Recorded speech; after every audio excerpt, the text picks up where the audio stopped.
Welcome to Triangle Tool. Today we're interviewing Jared Haddon. He's been with Triangle Tool for quite a while. I'll let him talk and he'll explain how long he's been here. So I've been at Triangle 17 years. I design molds here. We design plastic injection molds. We do design some foam molds here as well. What I have on the screen today is a plastic injection mold. You can see the part.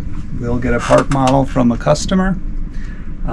We'll take this part model and we'll turn it into a mold that runs in an injection press that produces the part. In here we have multiple shut-off windows that we have to take in account for.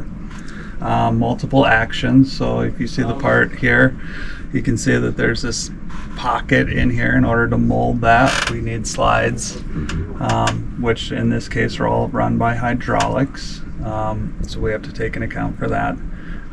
Any of the shut-off windows as far as in here, again, is kind of the same thing. There's going to be actions that make those windows that we have to take an account for.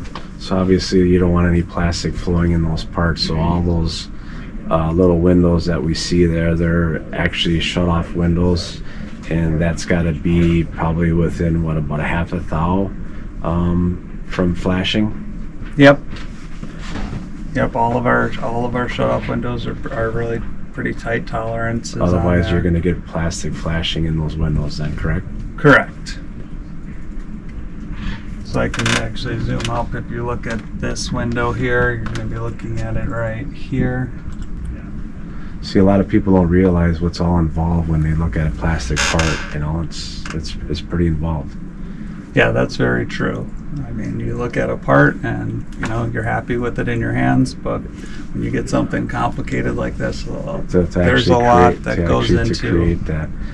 And then there's a lot of stuff that goes along with this. You got to cool the mold, right? You got to heat the mold. So there's a bunch of water lines that run through here. You have, like Jared said, there's hydraulics that run through this thing. So yeah, it's very involved. Yeah, absolutely. I mean, plastic temperature when it comes into this mold is extremely hot. If we didn't do any cooling in here, you'd end up with a warped part. Parts wouldn't look good. You get burnt, a burned part, right? You could get burning that happens in there. Yep. We have water lines that run through here, so this is what's going to be keeping the surface of the mold cool from the plastic. Yep. If you don't have proper venting on a tool, all that air that gets trapped in this cavity needs to escape. And if you don't allow that to escape, all that air, as soon as it has no place to go, will end up creating burn pockets in the mold or in the plastic part. So we need to make sure we take into account how to get that air out of these. Yeah. So the vent lines are what we have here in the green. And it actually fills a lot faster with the proper venting, right? Yep. And then when you vent the mold, it's about anywhere from about 2/10 to 3/10 on a vent.